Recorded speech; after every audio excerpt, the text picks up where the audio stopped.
Muy bien, ya estamos justamente con la entrevista con Hugo Perea. Hugo es economista jefe del BBVA en el Perú y conoce mucho y sigue las tendencias de lo que está ocurriendo. Hugo, gracias por venir al programa. A ti por la invitación, encantado. ¿Cómo ves la situación actual y cómo viene el año? Ahora que ya hemos recorrido casi 5 meses, ¿y qué es lo que puede esperar la gente? ¿La gente tiene expectativas positivas? ¿Está la economía respondiendo a ello?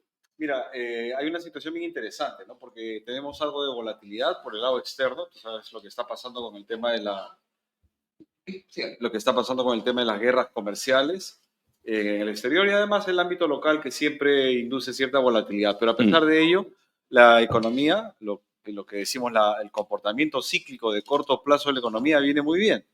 El primer trimestre cerró con un número aceptable de 3,9%, casi 4, en el que se explica por el soporte de las actividades extractivas, minería, pesca, como las no extractivas, servicios, construcción. Entonces no solamente es una recuperación, un crecimiento relativamente aceptable, quisiéramos que el número sea más alto, no solo 3,9 desde luego, pero digamos, dentro de nuestro nuevo estándar, 3,9 no pinta mal, y además considerando toda la volatilidad, y es un crecimiento relativamente generalizado a nivel de actividad, ¿no? Cuando dices que podría ser más alto, ¿cuánto más alto podría ser y de qué dependería que ese crecimiento sea más alto? Mira, para responderlo de manera simple, en el Perú, entre los 20 años previos de la pandemia, o los 19, entre 2001 y 2019, el crecimiento de la inversión privada fue de más o menos 7,1, 7,2% al año. Es decir, que cada año la inversión privada En promedio. crecía en el flujo, ¿no? Claro. Llegaba nueva inversión privada y crecía en 7% 7. respecto al año O sea, si anterior. la inversión este año era 100 soles, el próximo año era 107 y así sucesivamente un 7% adicional. Hoy, cuando tú miras cuál es la expectativa que tienen los analistas acerca de cuánto debería crecer la inversión privada en los próximos años, está alrededor del 3%. La mitad.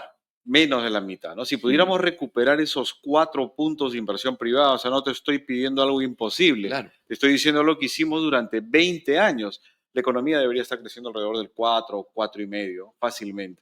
¿Y por qué es tan importante este indicador del crecimiento de la inversión privada? ¿Para la satisfacción, para la calidad de vida, oportunidades de... Totalmente, la idea es que la inversión privada es un gran generador de empleo, dinamiza la economía, genera oportunidades, es un ambiente propicio para los emprendimientos, no solamente es para la gran inversión, yo diría sobre todo para las pequeñas y medianas empresas, para los emprendimientos, para una persona que de manera individual está cometiendo algún proyecto, pues un entorno de mayor inversión y por lo tanto de mayor dinamismo económico con generación de empleo genera un aumento del bienestar, reduce pobreza, genera más ingresos tributarios para poder hacer más gasto social, etcétera, ¿no? Cuando dice que es un gran generador del motor de la economía, ¿es el principal motor? Sí, nosotros como país, a partir de los 90, optamos por un modelo económico vinculado a la inversión privada, que es un crecimiento sano y sostenible, ¿no? O sea, esas modificaciones que se hicieron en los 90, esas reformas, permitieron crecer algunos años después, a partir del 2000, a un ritmo formidable. Acuérdate que en el boom de commodities del año 2003 al 2013, la economía peruana crecía 6,5 Claro, al año. claro. Entonces, ese es un número espectacular, que eso significa que más o menos, creciendo a 6,5 al año, más o menos cada 13 años, en solo 13 años, la capacidad adquisitiva, el poder de compra de un peruano se duplica. Es espectacular, por eso explica, tú te acuerdas cómo era Lima en el 2000 y cómo en pocos años hubo el boom inmobiliario, cómo la calle donde está este estudio cambió con edificios nuevos. ¿Quién compró esos departamentos si no fue una clase media emergente? ¿Quién desarrolló el Megaplaza, Plaza Norte? Así es. Entonces, eso fue un engrosamiento de la clase media sin precedentes en el Perú en un entorno de mucha inversión privada y alto crecimiento. ¿Y qué pasó que en el camino la tasa de crecimiento de la inversión privada fue cayendo hasta menos de la mitad? Uno fue los commodities, que no comenzaron hasta ya no estaban tan bien como antes, pero hubo más factores que dependían de nosotros más, ¿no? Sí, cierto. Cuando los precios de los commodities empiezan a revertir, a corregir a niveles más normales, a partir del 2013, 2014, vimos una desaceleración, ¿no? La idea es que altos precios de las materias primas, del cobre, por ejemplo, generan caja para las empresas mineras, ¿no? Y esto permite, pues, desarrollar proyectos de inversión que son de alto riesgo, ¿no? Tú puedes meterle 200 millones de dólares y no encontraste nada. Claro, Entonces, es de alto riesgo. Entonces, pero bueno, cuando tienes los altos precios, permite ese espacio para hacer puedes correr inversión. más riesgos a esas tasas, Exacto, a esos lo precios. puedes asumir, tienes más, perdón, tienes más colchón para asumirlo, ¿no? Entonces, eso empezó a moderarse, pero hay otro factor ya más estructural, más idiosincrático, más nuestro, ¿no? Creo que empezamos a generar un poquito o algo más de populismo por el lado de las políticas públicas. Empezó un cierto desmantelamiento de un modelo económico que había sido exitoso para sacar a las personas de la pobreza. Entre el 2004 y el 2019, 9,6 millones de peruanos cruzaron la línea de la Así pobreza es. hacia arriba en un periodo de 15 años. Es un avance espectacular. La pobreza Pero es un caso muy exitoso ese periodo a nivel mundial, ¿no es totalmente, cierto? es de entre los casos de estudio que yo he Más podido ver, exitosos. es de los más exitosos. Ahora, claro, hacer que la pobreza se mueva de 58 a 20% suena muy bien en el cambio, pero 20% todavía es alto, ¿no? O sin No duda. deberíamos haber Y a medida que caído vas bajando se vuelve más más, difícil, digamos, más más difícil, complicado la parte porque no baja, es un ¿no? proceso lineal, es Claro. cuando empiezas a caer ya mucho se vuelve más complicado porque te queda el núcleo duro de la pobreza, Claro. aquellas personas que estructuralmente padecen pobreza porque no tuvieron buena educación, no tienen buena dotación de recursos, Mala salud. salud, etcétera, ¿no? Entonces, eso es más complicado. Al inicio, cuando hay un auge económico, se beneficia el ciudadano urbano, el pobre urbano que puede acceder a un empleo y sale de la pobreza, pero después te queda el núcleo duro. Había que persistir. La parte política influye mucho porque parecía que esta tendencia se iba a corregir. Y hubo un momento, el año 2016, donde estaba Pedro Pablo Kuczynski como presidente, Keiko Fujimori en el gobierno, y uno decía, se llevarán un poco mal, pero en el plano económico piensan igual.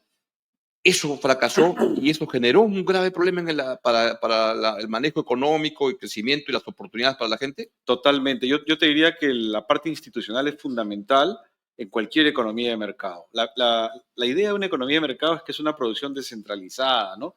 Anónima. El mercado va arreglando las cosas Y el computador que tú automáticamente. tienes ahí, te has puesto a pensar cuántas personas hay detrás de esa producción desde que sacó el cobre en una mina lejana para producir los hilos que conectan esa computadora, desde el que hizo la pantalla en Taiwán, desde que hizo el El software en famoso Estados ejemplo de Unidos. Milton Friedman sobre cómo se hace un lápiz. Exactamente, ¿Mm? ese es un Claro, ejemplo es un lindo. lindo video que en Así 5 minutos te dice Entonces, cómo funciona para que el mercado. Nadie organiza, pero el mercado organiza todo. pero necesitas un entorno institucional Correcto. adecuado. Si no, no funciona. Pero no solamente necesitas un entorno institucional adecuado para generar una buena oferta, sino también para canalizar legítimas demandas de los ciudadanos, que no sean de manera Así es. violenta, que no sean a través de protestas, sino a través de canales normales, partidos políticos, por ejemplo, que los representen de manera legítima. Entonces, en eso hemos empezado a fallar. Cuando ya el modelo empieza a no tener el soporte de la parte política, la economía empieza a desacelerar, ¿no? Y eso comenzó a tener más turbulencia cuando Vizcarra cierra el Congreso y luego viene la pandemia y luego viene Pedro Castillo y fue un tumbo tan pum. Luego vino la invasión de Rusia a Ucrania y eso hizo saltar todas las vulnerabilidades que teníamos de este proceso de exitoso que íbamos caminando. Totalmente. Y mira, a pesar de eso, a pesar de que la Así economía es. peruana ha estado sometida a pruebas de estrés Sigue ahí. impresionantes, seguimos a flote. Así es. Manejamos muy mal la pandemia, tal vez el país, uno de los países que peor manejó en términos de lamentables pérdidas de vida, Y pero económicamente. Claro. económicamente, El ¿no? país se cerró Se- se- 107 días. pero nos dimos ese lujo, imagínate, ¿no? Claro. Y el país sigue a flote, o sea, lo pongo entre comillas, de luego, ¿no? Fue una situación O muy sea, ¿cómo será lamentable. de resiliente la A economía eso, peruana que pudo soportar manejos equivocados? Y en la pandemia era una cosa insólita, nueva, no se sabía cómo reaccionar y no lo hicimos lo mejor posible. Pero así también es, saltaron todas las fragilidades que así teníamos en es. educación, en salud. Salud. La educación, perdimos dos Vivienda, años. hacinamiento de Así es, vivienda, fue claro. parte de la extensión de la pandemia, ¿no? Sí, saltaron una serie de vulnerabilidades. Yo creo, a ver, en términos de lo que el modelo económico que se adoptó a principios de los 90, yo creo que funcionó para lo que se le pide al modelo, generar recursos. En donde hubo falla, me parece que en la calidad del gasto, ¿no? Y por lo tanto en la falta de delivery de las autoridades, de tal forma que la gente sienta que tiene una buena educación pública, una buena salud pública. Ese último evento no llegó. Y no llegó en parte por la falta de institucionalidad. Entonces, en este momento, donde estamos ahora, lo que se requería de cara a una elección que viene el próximo año, se requería propuestas para fortalecer la institucionalidad y fortalecer ese espacio y también para que la inversión privada pueda correr con mucho más fuerza. Si ambas cosas ocurren, casi que un gobierno normalito nos hace llegar otra vez a situaciones como las que en la línea donde estábamos antes. Yo estoy totalmente convencido de eso. Perú es un país que tiene mucho potencial. Mira, tiene algunos sectores muy interesantes. Minería es uno. Se te viene todo el auge, el tema este de la reconversión energética Claro. que demanda mucho cobre. Deberíamos en este momento, las perspectivas de oferta de cobre mundial son muy bajas. Va a haber mucha demanda y poca oferta. Deberíamos tener un boom de inversión minera en este momento preparándonos a esa mayor demanda. Tienes turismo, tienes agroindustria. Tenemos una población relativamente joven. Todavía vamos a contar con el bono demográfico por lo menos unos 15 años más, ¿no? El bono demográfico, para que entienda nuestra audiencia, ¿qué cosa es? Es Aquí una, está agua si quieres. sí, perdón. Es una población, cuando es la población relativamente joven, demanda servicios, demanda vivienda, ¿no? Entonces, ese tipo de cosas que permiten sostener el crecimiento económico. Entonces, el dividendo demográfico te da eso. Cuando una población es joven, demanda una serie de bienes y servicios que permiten generar dinámica económica. Cuando ya la población envejece, esto va mucho más lento, ¿no? Entonces, tenemos eso, tenemos espacio para seguir bancarizando, ¿no? Entonces, ¿Qué es bancarizar el país? mira, las sociedades han inventado un sistema que se llama sistema financiero para para intermediar el dinero de manera eficiente. Imagínate que no existiera sistema financiero y tú tienes un dinero, unos ahorros y quisieras rentabilizarlos. Pero no hay sistema financiero, no hay ningún producto financiero. Entonces te pones a buscar por todo Lima a alguien que te explique que tiene un proyecto interesante para que tú lo financies. Entonces lo encuentras finalmente y le dices, oye, bueno, hagamos el contrato. Bueno, en hacer el contrato ya el abogado te comió buena Claro. parte Yo no tengo la capacidad para elegir un buen proyecto o un mal proyecto. o para monitorearlo. Así es. Exacto, ya eso lo Y hace. perdería mucho tiempo. Si es que tuviera la capacidad, pierdo tiempo en generar mis ingresos para poder seguir apuntalando Exacto, eso. exacto. Esa es la idea. Entonces, el sistema financiero se especializa en eso y lo hace a gran escala. El mismo contrato que tú utilizarías con un abogado, el banco lo usa 1 millón de veces. Así es. Solamente le Y cambia me el sale nombre. más barato, Y por tanto. sale más barato la unidad de crédito. Entonces, es la forma más eficiente que tenemos para intermediar recursos de personas que tienen excedentes hacia recursos de personas que necesitan financiamiento, ya sea para comprar una vivienda, ya sea para realizar un emprendimiento. Y eso genera eficacia en la economía, eficiencia en la economía y por lo tanto más crecimiento, ¿no? Entonces también es importante la bancarización. He escuchado también que otro factor que nos afecta, y estoy pensando en los temas que son relevantes de cara a la siguiente elección para que podamos tener una mejor economía. Uno es el tema de institucionalidad, promoción de la inversión privada, creando las condiciones para que pueda crecer.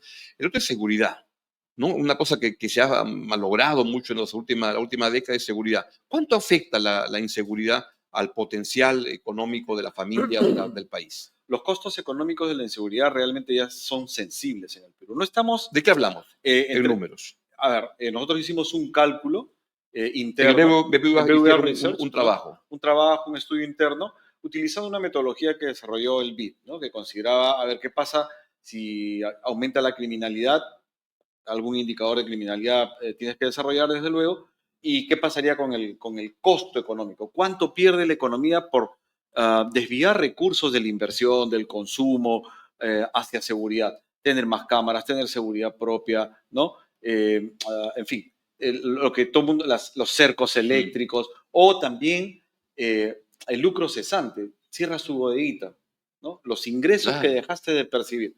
Bueno, toda esa medición nos salía a un equivalente al 3,1% del PBI. Esos son más o menos 9 mil ¿Cuánto es millones de dólares al al año año? ¿Que se destinan a qué? a seguridad, a gastar en seguridad o en la pérdida, lo que te decía, de ingresos futuros que no has podido realizar porque tuviste que cerrar la bodeguita, te tuviste que mover de distrito, en fin. Entonces, todo ese tipo de cosas realmente empiezan a pesar ya en la economía. Y además genera corrupción y genera los crímenes que ocurren cotidianamente Que y espantan la genera inversión, que a su vez totalmente, sin duda, espantan la sin inversión, duda. ¿no?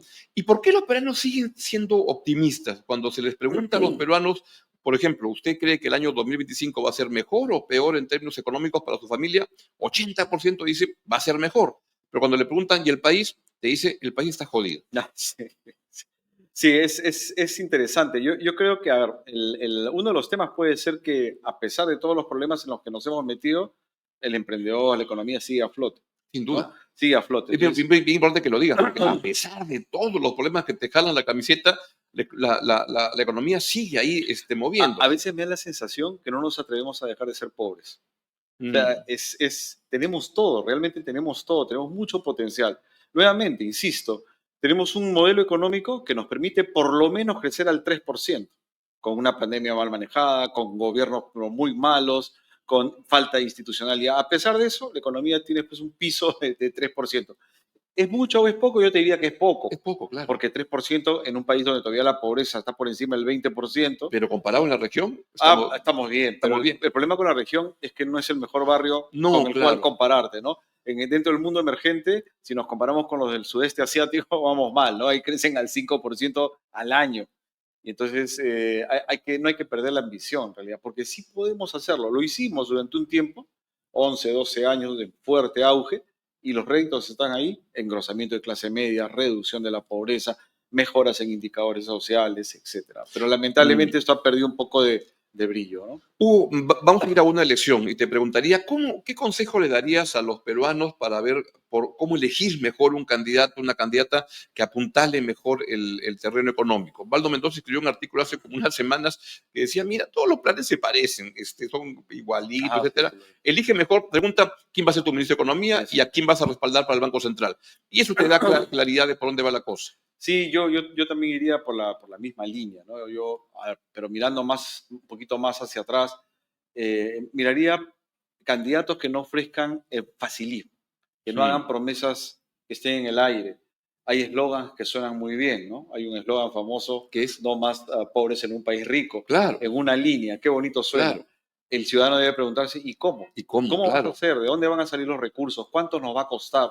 Porque todo al final sale del mismo cuero, ¿no? Si queremos más remuneraciones para los maestros, que es un objetivo sin totalmente duda, loable, legítimo, por bueno, supuesto. ¿qué dejamos de hacer? Mm. Menos carreteras, menos aeropuertos, en fin, o sea, el problema del estudio de la economía es precisamente eso, los recursos son escasos, no alcanza para todo y tenemos todos los días, tú, yo, tus televidentes, tenemos que enfrentar disyuntivas desagradables. Totalmente. O hago la O gasto esto maestría, o tomo esto. total, porque, Claro. porque no ¿En alcanza qué para invierto? todo. ¿En qué asigno? ¿Qué es el arte de la economía? ¿Qué es Exactamente. la asignación de los recursos escasos para los fines ilimitados? Alternativos que hay, Claro. exactamente. Entonces, eso es importante. Yo sí miraría un poco eso, no perder de vista que quien me está ofreciendo es coherente con lo que dice, ¿no? Si es que realmente se puede sostener lo que dice. Y yo creo que eso ayudaría muchísimo, ¿no? Tú has hablado de la trayectoria económica que ha tenido el Perú y cómo en un momento se comenzó a detener, a volver cada vez más lento. Este indicador, así como el de la inversión, el de pobreza también es un indicador fundamental para hacer el seguimiento de cómo va el país. Sí, claro, por supuesto. A ver, a veces se critica, ¿no? Se dice, oye, el indicador de pobreza es que si gastas menos de 430 soles o algo por el estilo, entonces ya no eres pobre, no te pases. No, Claro, pues solamente es un indicador. mm, En políticas públicas tú necesitas tener algunas referencias. sin duda. Entonces, si tú ves que la gente empieza a gastar más de cuatro, que no es pues que se te resolvió el problema de la No, vida claro, gastando 500 soles, todavía es muy bajo, claro. estarías en una situación vulnerable, pero lo que te dice es que las políticas van en el sentido correcto. O sea, no queremos ver no queremos ver más pobres, lo que queremos ver es Claro, menos pobres, gente que pueda gastar más de 500 soles mensuales, que es poco, por supuesto que es poco, pero hay que persistir, hay que continuar con las buenas políticas que la evidencia ha mostrado que han dado resultado. Nuevamente, reducir pobreza a 9,6 millones de peruanos en sin duda. 15 años, espectacular. Mires por donde lo mires, ¿no? Entonces, Pero aún nos quedan en este momento 9,6 millones de pobres. sí, por supuesto, todavía y ha subido además la pobreza extrema, Exactamente. que es la que más duele, ¿no? Porque ¿Puedes o sea, explicar cuál es la diferencia entre pobres y pobres extremos? claro que sí. El pobre, una definición, la pobreza monetaria, que es la que más se usa, es si una persona puede gastar como para comprar una canasta mínima de consumo que define el INEI, Que incluye ¿no? comida, pasajes, Educación, etcétera, ¿no? alguna ropa, Pero cosas muy, lo muy, básico, muy lo básicas, básico, muy la básicas. canasta recontra Pero hay básica. otra canasta más básica aún. Esa persona puede gastar lo suficiente en alimentos como para tener una ingesta calórica adecuada, ¿no? Si no puedes tener esa canasta, un pobre extremo, significa Claro, que todos los días se está muriendo de hambre. o Todos sea, los días. O sea, ahí así es. tenemos hoy compatriotas ¿no? Que todos los días se levantan y no comen lo ¿Cuánto es suficiente. 5 punto algo, 5.7 los pobres extremos A ver, ahora? el número está más o menos, debe estar en más o menos 1,9, 1,8 millones de personas. Correcto. En el 2019 eran Que es el 5 punto algo por ciento de la población. Así es. O sea, tenemos 1 punto cuánto.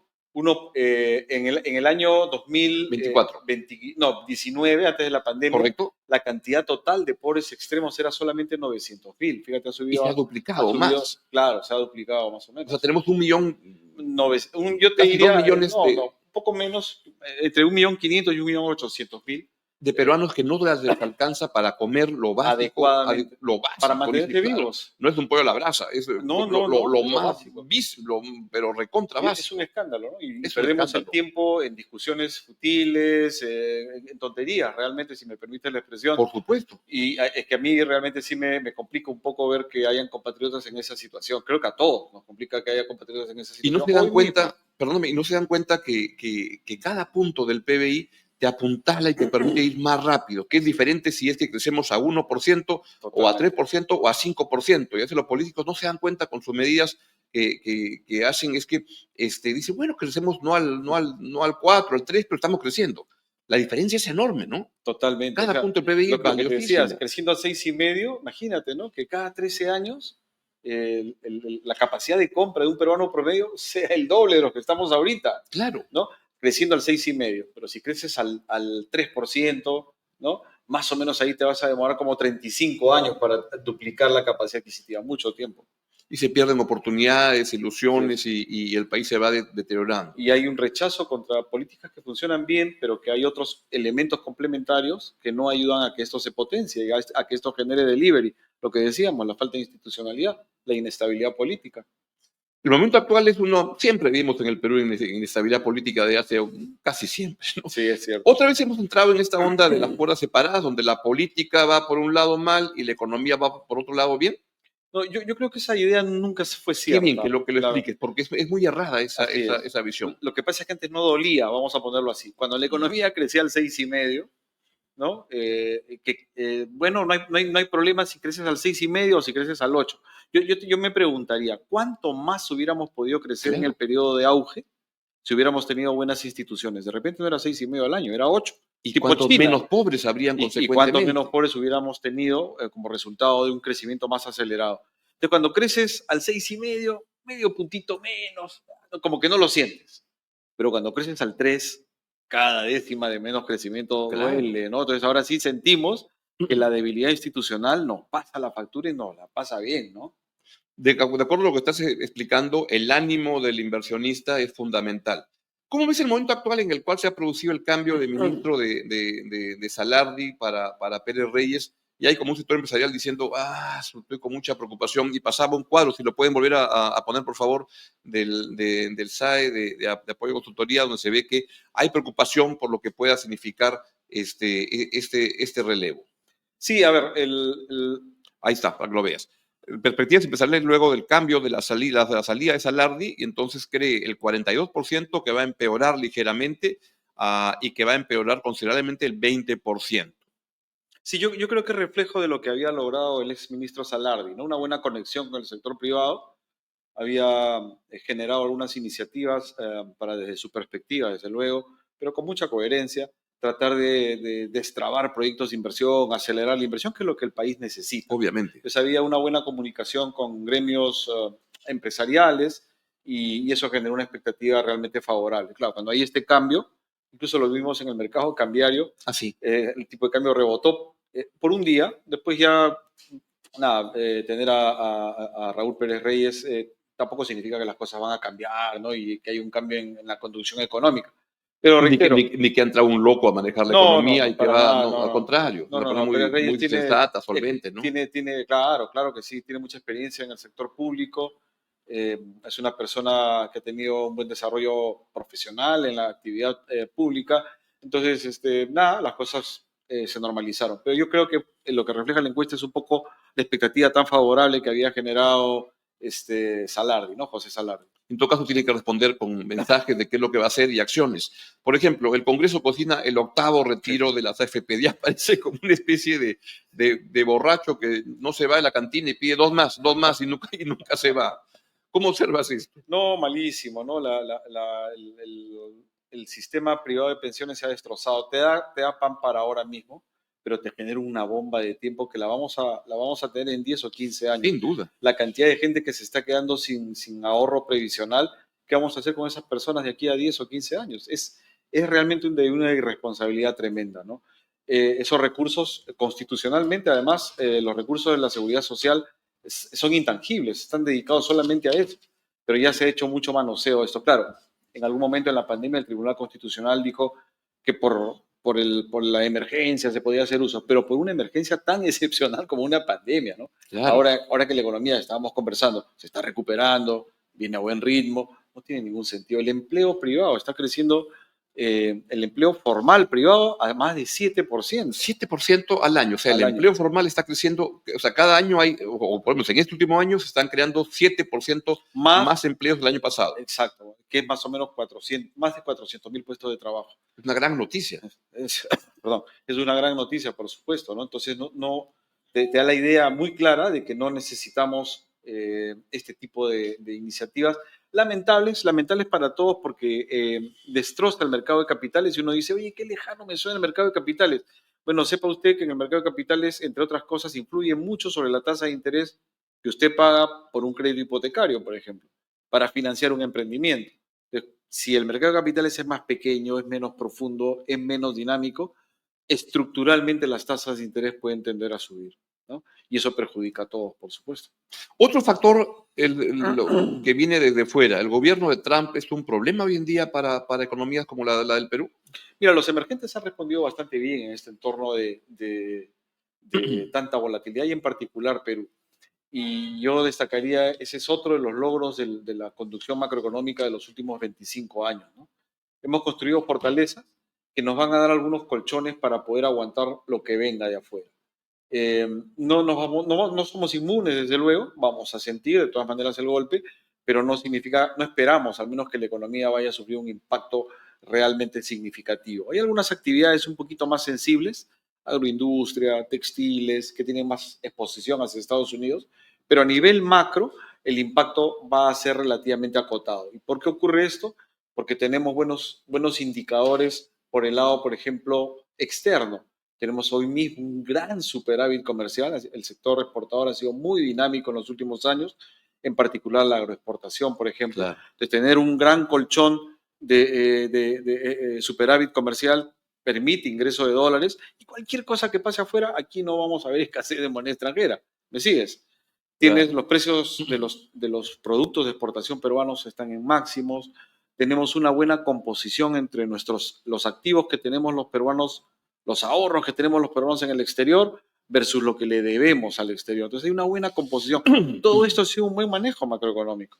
Y eso hoy, al igual que en la pandemia, Sin duda, nos da rédito. Acuérdate que en la pandemia, cuando manejamos mal el país, en abril, el país se confinó en marzo y en abril el gobierno salió a pedir dinero prestado porque no sabíamos cuánto iba a durar esto. claro. Se pidieron 4.000 millones de dólares, pero los mercados estaban dispuestos a prestarnos 22.000. Claro. O sea, mucho más de lo que estábamos pidiendo. Y eso lo consigue un país que tiene credibilidad, ¿no? Por una buena conducción macroeconómica, ¿no? Y aunque no se crea, el Perú todavía tiene mucha credibilidad. A veces los peruanos lo vemos diferente, pero lo que venía haciendo Salardi en Proinversión es que sacó proyectos de concesión récord, Sí, sí. 1.000 millones de dólares y Así todo, es. y ese es un proyecto de concesión, es un matrimonio de alguien que te dice, yo confío en que este Estado va a hacerlo bien en los próximos 40 años. Sí, Es una expresión de confianza total, ¿no? Mejoró mucho A la la perspectiva ejecución a largo cuando estuvo plazo. a cargo de Proinversión. El año 23 solo se concesionaron 2.000 millones y efectivamente el año 24 9.000 millones de dólares en proyectos, ¿no? Pero no solamente eso, yo creo que hay algo más sutil en lo que estaba dejando Salardi, que quería nuevamente potenciar lo que es lo mejor para infraestructura, las asociaciones Sin duda, público-privadas. sin duda. No es gobierno a gobierno, gobierno son esquemas de compras del Estado para temas muy complejos y especializados, compra de medicinas, compra de aviones, pero no es para hacer infraestructura. Claro. Entonces, porque es más caro, porque compromete recursos públicos que de repente no tienes en este momento. Entonces, era lo mejor repotenciar otra vez APPs, ¿no? Que fue un poco el esfuerzo que estuvo haciendo y también veía que tenía mucha expectativas sobre lo que se puede hacer con obras por impuestos. Ojalá que ese proceso no se trunque, porque hay que recuperar Sin duda. este tipo de esquemas de inversión en infraestructura. Y un último obstáculo que habías mencionado, que el empleo en el sector formal estaba creciendo 7%. Pero el sector formal es ¿cuánto? El 20% de la economía, la quinta parte. ¿Qué pasa con la informalidad y cómo eso significa un problema enorme para poder mejorar calidad de vida, etcétera? A ver, por el lado del empleo en general, formal e informal, estamos viendo también algunas mejoras, ¿no? Por ejemplo, lo que se llama el subempleo, gente que no está adecuadamente empleada, ha venido decreciendo en los últimos años, ¿no? Poco antes de la pandemia era como el 36% de todo el empleo, era subempleo, subió más o menos a niveles de 50 en la pandemia, luego empezó a caer y se estancó. Ya estamos otra vez en niveles prepandemia. Entonces, eso agarra todo, empleo formal e informal. Eso es por un lado. Pero definitivamente la informalidad es un gran problema. Tenemos más o menos unos 12 millones de compatriotas que laboran en situación de informalidad, sin beneficios sociales, sin vacaciones, sin CTS, ¿no? Entonces, sin protección social en general.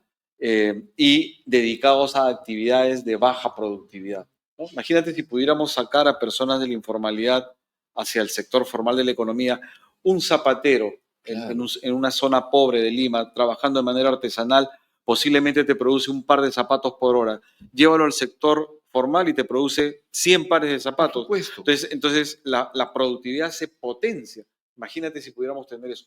Que fue un poco lo que hizo China, para hacer un paralelo. Sí, pues. China sacó a mucha gente de su ámbito rural y lo llevó a las ciudades a hacer manufactura, ¿no? ¿Y dónde está China ahora? Claro. Comparado con lo que era hace 20 años. Entonces, algo similar, con diferencias, por supuesto, podríamos tener si propiciamos políticas que permitan formalizar la economía, ¿no? O sea, en resumen, no necesitamos milagros, necesitamos un poco de sensatez y atrevernos a creer que podemos ser un gran país. Exacto. Si creemos que podemos ir todavía al mundial, ¿por qué no podemos dejar de ser pobres? ¿Ah? Yo no siempre he estado un poco inseguro de ese dicho que dicen que el Dios es peruano, pero el Papa es peruano. Ya está. Vamos de camino. Algo nos puede ayudar.